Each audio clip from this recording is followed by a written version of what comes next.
La carrosserie Gruaud, c'est avant tout une aventure industrielle et humaine.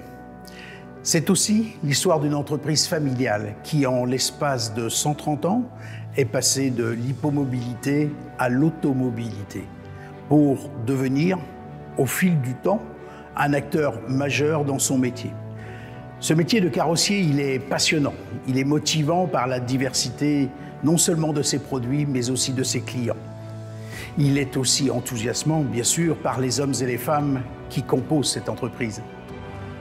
L'histoire du groupe Gruaud est singulière. C'est l'histoire de 5 générations de visionnaires. En 1889, tandis que l'inauguration de la Tour Eiffel fait la une de l'actualité, René Le Godet, charron de métier, quitte son village d'Ernée pour la ville de Laval, chef-lieu du département de la Mayenne. René Le Godet, il achète un atelier qui est au bord du champ de foire, c'est-à-dire le lieu où tous les acteurs économiques du département se retrouvent au moins 2 fois par semaine. Avec son fils René, il investit dans du matériel issu de la grande exposition universelle de 1900. Le sens du commerce des deux René fidélise une clientèle et la maison Le Godet acquiert une belle notoriété régionale. René Junior dote l'atelier d'une vitrine d'exposition. Il y avait à l'époque déjà pas moins de 10 000 charrettes qui circulaient sur les routes du Grand Ouest de la France. Ce qui veut dire qu'ils étaient déjà tous les deux devenus des charrons industriels. Mon grand-père Marius, il est arrivé en 1922 en tant qu'apprenti dans l'entreprise. Il est parti ensuite compléter sa formation avec d'autres expériences dans la région. Et puis il est revenu dans la maison Le Godet. Et en 1929, il a même épousé la fille de René, Angèle, ma grand-mère. Marius, c'est un personnage charismatique qui a une volonté de faire. C'est un développeur, c'est un commerçant né. Alors, juste avant la guerre, mon grand-père avait déjà donné un bel élan à l'entreprise. Et il carrossait déjà sur des châssis.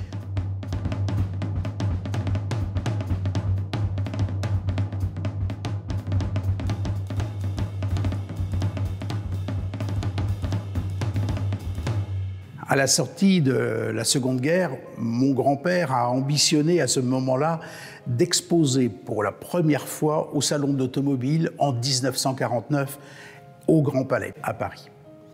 Ça a été l'étape qui lui a permis de franchir en notoriété le cap qui était nécessaire pour que les grands constructeurs lui fassent confiance.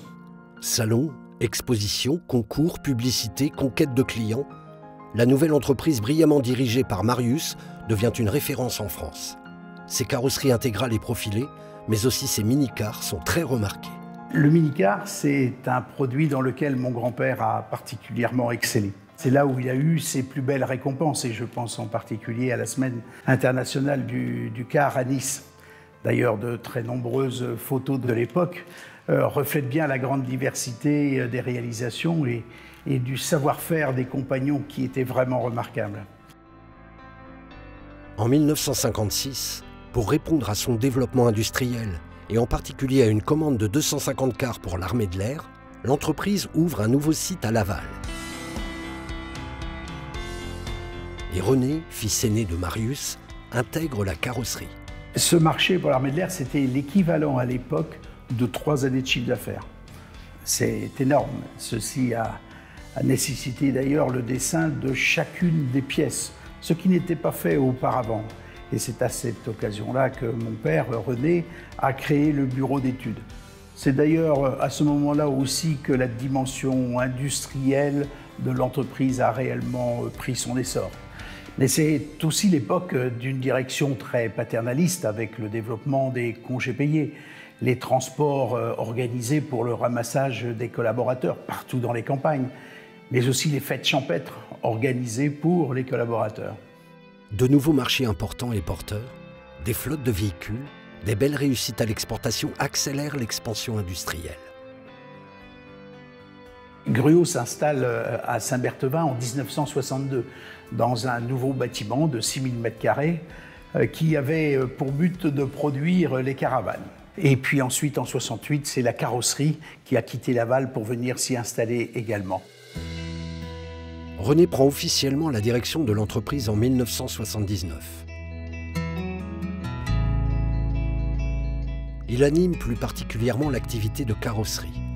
René est un homme de réseau et tisse de belles relations avec ses confrères, au sein de la Fédération française de la carrosserie, avec les constructeurs ou encore avec la presse.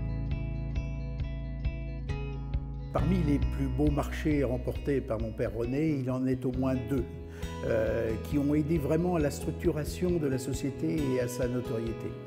Le premier, c'est en 82, c'est la Visa Entreprise. C'est le tout début des voitures sociétés chez Gruau.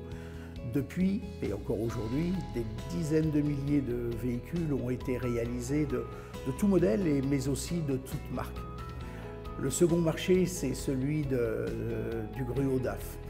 DAF, en 83, souhaitait être plus présent dans le domaine des autocars. Et nous avons réalisé ce véhicule magnifique qu'on appelait le Chantilly. Et ce véhicule de 12 mètres, c'était vraiment à l'époque la vraie vitrine de notre savoir-faire. Et franchement, c'est un des produits dont on peut être encore le plus fier aujourd'hui. Après seulement 5 ans de capitanat, René Gruau décède brutalement en mars 1984, à l'âge de 51 ans. Patrick, son fils aîné, présent dans l'entreprise depuis 1980 pour accompagner le développement de l'activité commerciale sur l'est de la France, lui succède à 28 ans. Les cadres de l'entreprise, ma famille, les collaborateurs m'ont fait confiance. Mon père a sûrement été le trait d'union entre un mode de gouvernance directive et un mode de management participatif que je me suis approprié personnellement. 5e capitaine de l'entreprise, Patrick Gruau porte en héritage le caractère développeur de son grand-père, le sens de l'organisation et les valeurs humaines de son père. Dès 1985, après plusieurs voyages d'études au Japon et aux États-Unis, Patrick décide d'investir dans une démarche qualité totale. Une première opération de croissance externe est réalisée en Île-de-France en 1987. Gruau Paris marque le démarrage d'une politique de croissance externe qui s'accélère au milieu des années 90. C'est vrai que dans le domaine du véhicule utilitaire, la proximité fait vendre.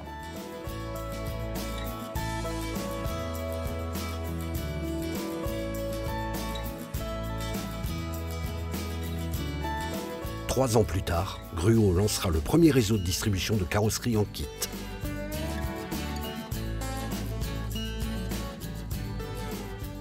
Homme d'écoute et de communication, Patrick Gruau met en place en 1988 le premier projet d'entreprise Gruau qui concentre l'activité sur le véhicule utilitaire et concrétise un nouveau style clairement affiché de management participatif.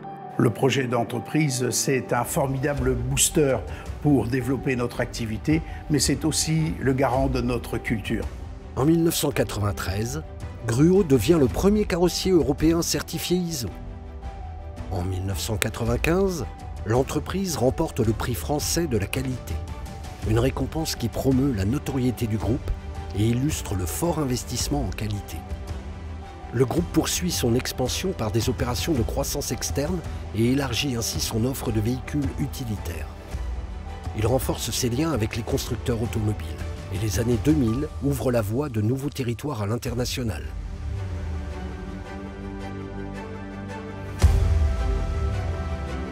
Il faut toujours aller chercher de nouveaux marchés, de nouvelles réalisations, et c'est ce que nous nous sommes toujours appliqués à faire, en commençant progressivement à déployer le groupe à l'international. Ce fut d'ailleurs le travail de mon frère Eric pendant près de 10 ans. La capacité d'innovation et la dimension du groupe ont permis de décrocher de grands marchés, apportant une notoriété sans égale pour toutes les marques du groupe. L'innovation, c'est une seconde nature chez Gruau, un peu comme la qualité. Nous avons commencé sans doute par l'innovation qui était plus une innovation d'instinct. Ensuite, ce fut plutôt une innovation liée à l'écoute client. Plus récemment, nous sommes plutôt dans l'observation des usages de chacun de nos clients. Parce qu'en fait, la raison d'être du carrossier, c'est d'apporter des fonctionnalités supplémentaires sur la base d'un véhicule constructeur. Un même véhicule, on va en faire une ambulance, ou un véhicule pour handicapés, ou un véhicule frigorifique, ou un véhicule pour le BTP ou pour la sécurité. C'est bien le carrossier qui apporte toutes ces fonctionnalités. S'appuyant sur sa logique de multispécialisation, le groupe Gruau est entré dans le XXIe siècle avec la ferme volonté de devenir un acteur mondial, reconnu pour ses solutions de mobilité et pour son engagement sociétal. Une vision désormais partagée par la 6e génération.